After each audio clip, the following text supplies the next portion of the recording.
Hello dear students. देखिए बेटा, हमने पिछली वीडियो में साय में धूप कविता पढ़ी थी, जिसमें हमने पढ़ा था दुष्यंत कुमार जी ने क्या कहा था। वे मुतमईन है पत्थर पिघल नहीं सकता, मैं बेकरार हूँ आवाज़े असर के लिए। तो दुष्यंत कुमार जी कहते हैं वे मुतमईन है। मुतमईन का मतलब होता है आश्वस्त है, कि ये लोग आश्वस्त हो चुके हैं, पत्थर पिघल नहीं सकता, कि पत्थर नहीं पिघलेगा। अर्थात वे ये मान चुके हैं कि हमारी बातों का शासन व्यवस्था के ऊपर कोई प्रभाव नहीं पड़ेगा। मैं बेकरार हूँ आवाज़ असर के लिए। लेकिन कवि कहता है कि मैं बेकरार हूँ, बेचैन हूँ आवाज़ असर के लिए, कि आप आवाज़ उठाइए, आपकी आवाज़ का असर ज़रूर होगा, प्रभाव ज़रूर पड़ेगा। तो कवि क्या कहते हैं कि वे लोग ये मुतमईन है कि जनता आश्वस्त हो चुकी है, पत्थर पिघल नहीं सकता, कि जो चारों ओर राजनीतिक सामाजिक क्षेत्र में जो बुराइयां फैली हुई है, जनता उनकी आदी सी हो गई है। तो उन्हें विश्वास हो गया है कि अब ये समस्याएं समाप्त नहीं होंगी। इनके खिलाफ चाहे कितनी ही आवाज़ उठाएं, जैसे पत्थर नहीं पिघल सकता, वैसे ये भी सामाजिक और आर्थिक क्षेत्र की जो परेशानी है या राजनीतिक क्षेत्र की जो परेशानी है वो ख़त्म नहीं हो सकती। लेकिन कवि कहते हैं कि मैं बेकरार हूँ आवाज़ असर के लिए, कि उनको आवाज़ तो उठानी चाहिए। मैं बेचैन हूँ आवाज़ असर के लिए, कि आवाज़ उठाएंगे तो ज़रूर परिवर्तन हो सकेगा। तो मैं इस बात के लिए बेचैन हूँ। तेरा निजाम है सील दे जुबान शायर की, ये एहतियात है जरूरी इस बयान के लिए। कवि कहते हैं कि तेरा निजाम है, निजाम होता है शासक, ये शासक तेरा शासन है, सील दे जुबान शायर की, तू चाहे तो शायर की जुबान को भी बंद कर सकता है। ये एहतियात जरूरी है इस बयान के लिए।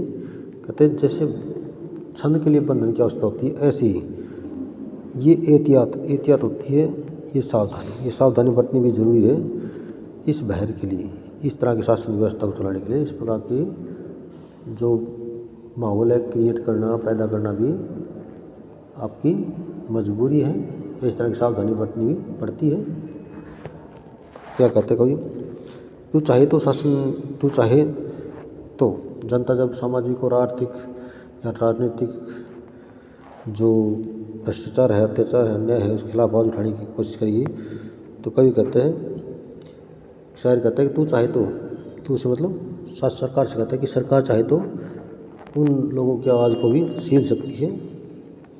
ये एहतियात ज़रूरी इस के लिए, क्योंकि इस प्रकार की जो सावधानी बरतनी जरूरी होती है। सरकार को सरकार चलाने के लिए इस तरह की आवाज़ उठाने वाले लोगों की आवाज़ को दबाना पड़ता है, उसे पूरी कोशिश करनी पड़ती है कि उसके खिलाफ कोई भी आवाज़ ना उठे।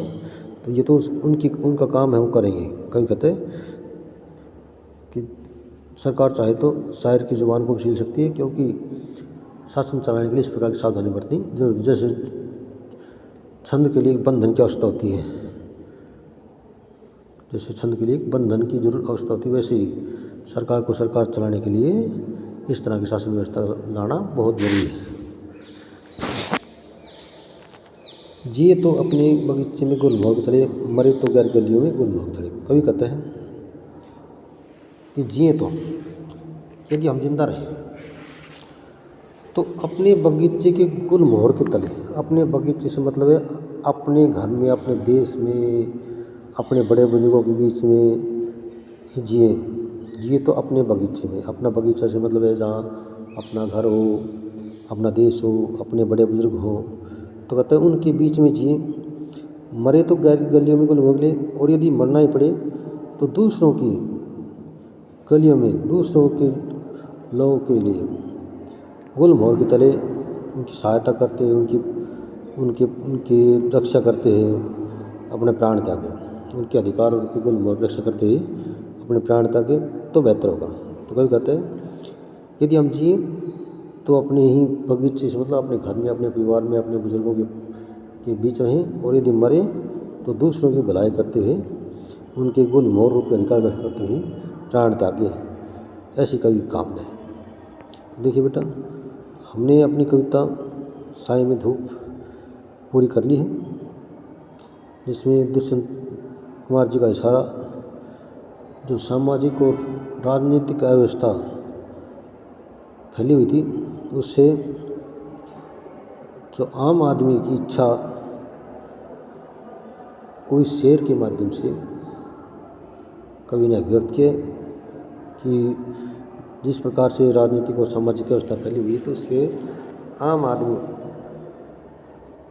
के मन की क्या इच्छा हो सकती है, उसको कवि दुष्यंत कुमार जी ने यहाँ गज़ल के माध्यम साए में धूप के माध्यम से व्यक्त किया है।